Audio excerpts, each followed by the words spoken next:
आप सभी लोगों का स्वागत है फिर से एक बार इस क्रिक जोन में। आशा करता हूँ सभी लोग सही सलामत होंगे। तो चलिए शुरू करते हैं आज का वीडियो, जहाँ पे ये जो फाइनल मुकाबला था ट्राई सीरीज का, T20 ट्राई सीरीज जो जिम्बाब्वे में हो रहा था, वहाँ पे दक्षिण अफ्रीका और न्यूजीलैंड के बीच ये मुकाबला।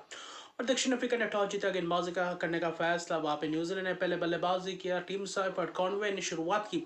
कहीं ना कहीं शुरुआत बेहतर था न्यूजीलैंड का, पावर प्ले में भी अच्छी तरीके से डोमिनेट करते हुए नजर आया। लुंगी एंगिडी कहीं ना कहीं बेहतर गेंदबाजी करते हुए नजर आए, स्पेल्स बेहतरीन अंदाज में किए।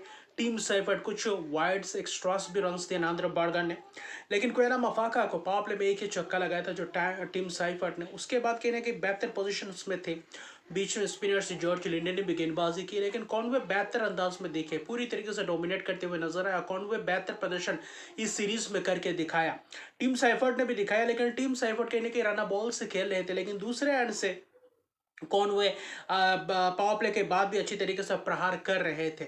अच्छी खासी साझेदारी पनपता है, टीम सिर्फ 30 रन बनाकर चलते बनते हैं, सेनोरा मुत्तुस्वामी के शिकार बनते हैं, कैच दे बैठते हैं। 28 गेंदों में 30 रन की एक छोटी सी पारी खेलकर अपना विकेट गंवा बैठते हैं, लेकिन पार्टनरशिप बेहतरीन रहता है। 75 रन की एक सलामी जोड़ी पार्टनरशिप और फाइनल का मुकाबला, तो कहीं ना कहीं आप बेहतर पोजीशन में रहते हैं। फिर कहीं ना कहीं रचिन रविंद्र आता है, डिवॉन कॉनवे, सेनोरा मुत्तुस्वामी, कहीं ना कहीं वहाँ पे जो छक्का भी खाते, चौके भी बेहतरीन अंदाज में कॉनवे लगाते, तो रचिन रविंद्र ने भी बेहतर अंदाज में बल्लेबाजी का मुजाहरा देखा। थोड़ा बहुत सेटल हुआ, उसके बाद करारा प्रहार करते हुए नजर आए।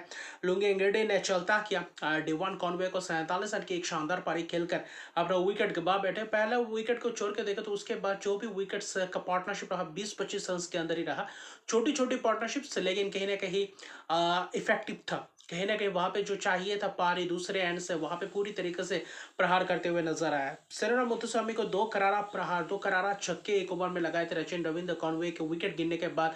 रचिन रविंद्र ने भी इस फाइनल में कहीं ना कहीं अपना पूरी तरीके से एक्सपीरियंस शो का जो प्रदर्शन कर सकते थे वो करके दिखाया, और अच्छी खासी परिस्थिति का इस्तेमाल किया।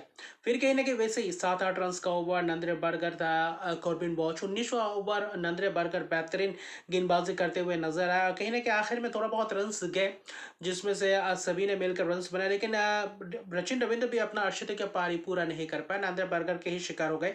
लेकिन 27 गेंदों में जो 47 रन बना, जो डिवॉन कॉनवे और रचिन रविंद्र ने 47 रन की पारी के लिए अच्छी खासी स्ट्राइक रेट से बल्लेबाजी की, उसके तहत कहीं ना कहीं बेहतर पोजीशन में न्यूजीलैंड अपने आप को पाया।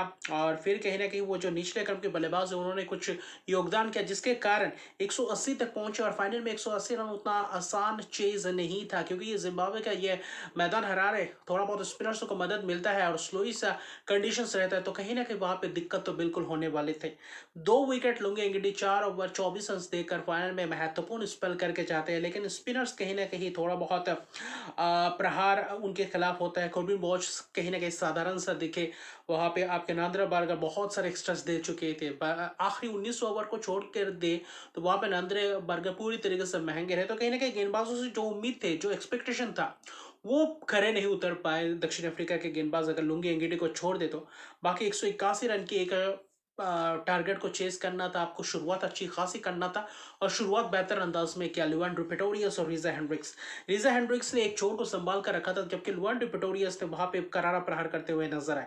वहां पे जहकारी फॉल्स के ओवर में कहीं ना कहीं करारा छक्का रीजा हेंड्रिक्स लगाते हैं, फिर चौके लगाते हैं, फिर कहीं ना कहीं जेकब डफी वहां पे पावर प्ले में 1-2 ओवर में 12-15 रन का ओवर्स आए थे, तो वहां पे रीजा हेंड्रिक्स ने पावर प्ले में कुछ छक्के लगाया, लेकिन लुआन प्रेटोरियस को चौके लगा रहे थे। उसके बाद कहने के लियोन प्रेटोरियस ने छक्के की बौछार की, और वहां पे चाहिए था भी छक्के चौके, तो वहां पे कुछ कोशिश थी आक्रामक बल्लेबाजी करने के लिए मैट हेनरी को भी, कहीं ना कहीं वहां पे रीजा हेंड्रिक्स 4 छक्के लगाए लेकिन फिर भी राना बॉल रह गए। 31 गेंदों में 37 रन की पारी के लिए आप जहां पे 4 छक्के लगा चुके होते, तो कहीं ना कहीं आप बहुत ही ज्यादा गेंद ले चुके थे, और सलामी जोड़ी के बीच कहीं ना कहीं 90-95 रन की एक शानदार पार्टनरशिप्स, और 10वें ओवर तक अच्छी खासी रन्स थे, 92 रन्स थे, और वहां पे आपको सिर्फ 90 रन्स के करीब चाहिए थे। आखिरी 10 में 9 विकेट हाथ में था, वहां पे ऐसा था कि ये आसान चेज हो सकता है दक्षिण अफ्रीका के लिए, क्योंकि आपके पास ब्रेविस जैसे खिलाड़ी भी थे।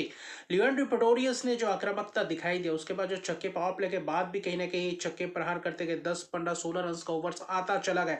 9वें ओवर तक करारा प्रहार, चाहे एडम मिलने हो, चाहे माइकल ब्रेसवेल हो, चाहे मिचेल सेन्नर हो, किसी को बख्शा नहीं, हर किसी के गेंदबाजों के ऊपर प्रहार करते हुए नजर आया। ऐसा लगा कि न्यूजीलैंड फाइनल में ही साधारण गेंदबाजी करते हुए नजर आ रहे थे।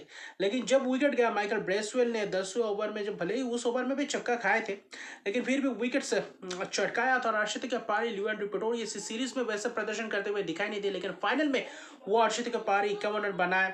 फिर रिचा हेंड्रिक्स, फिर कप्तान डसन आए, और डसन और रोबिन हार्मन कहीं ना कहीं थोड़ा बहुत समय लगाया। मिचेल सैनर को भी कहीं ना कहीं छक्का लगाते हुए नजर आए। हेंड्रिक्स का करारा प्रहार, लेकिन वही छक्के के अलावा बाकी थोड़े बहुत धीमी गति से रिजा हेंड्रिक्स चले।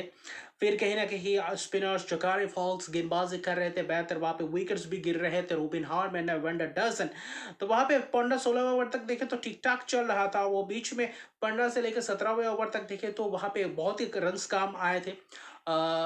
20 रन बॉल से रन्स आ रहे थे। वहां पे ब्रेविस भी आ चुके थे। रिजा हेंड्रिक्स कहीं ना कहीं अपना विकेट गवा बैठे थे।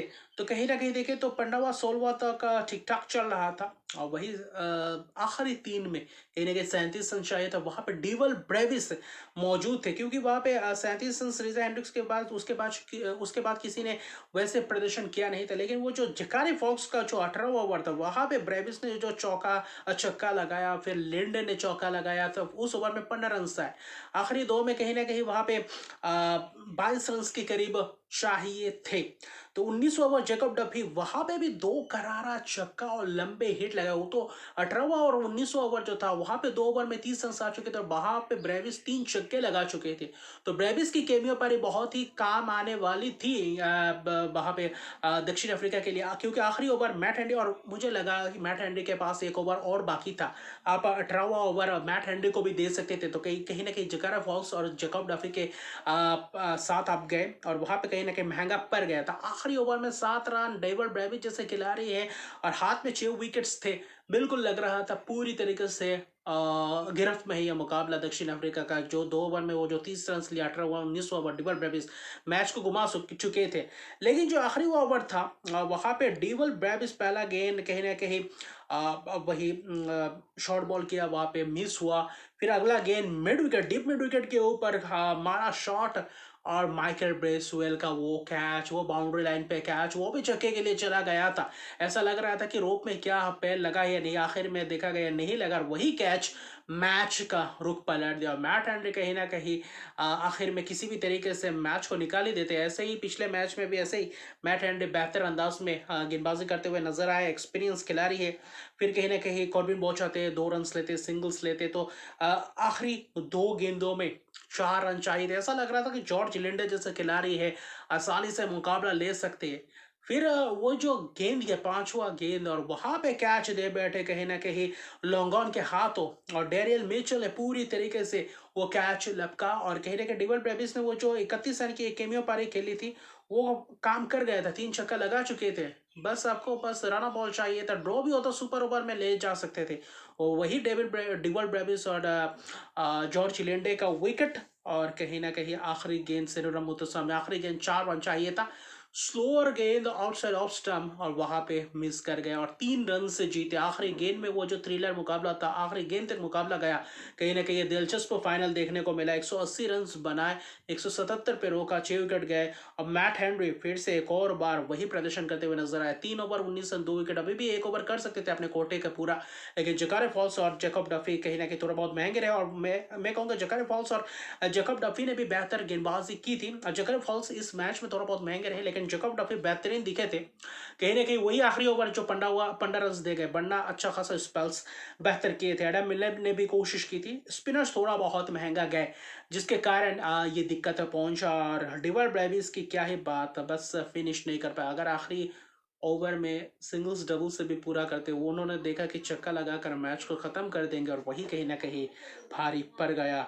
और न्यूजीलैंड 3 रन से जीता, और सीरीज में एक भी मैच हारे नहीं, और तीनों बार एनकाउंटर में दक्षिण अफ्रीका को हराया, और फाइनल में जीता। अभी फिलहाल न्यूजीलैंड और जिम्बाब्वे के बीच जो टेस्ट सीरीज होने वाला है, वहां पे भी रोमांच रहेगा, क्योंकि 2 टेस्ट मैचेस की सीरीज होगा। जिम्बाब्वे टेस्ट सीरीज खेलकर आए हुए हैं साउथ अफ्रीका के साथ, यहाँ पे T20 ट्राई सीरीज, और वहां पे अनबीटन चैंपियन बने न्यूजीलैंड। तो दिलचस्प रहेगा। और अभी टेस्ट सीरीज के फॉर्मेट में कैसे खेलते हैं न्यूजीलैंड जिम्बाब्वे के खिलाफ, वहां पे भी निगाहें रहेंगे। तो अभी के लिए इतने रखते, मेरे चैनल को सब्सक्राइब कर दीजिए, मेरे चैनल को सब्सक्राइब कर दीजिए, लाइक शेयर कमेंट जरूर किया। तब तक के लिए गुड बाय।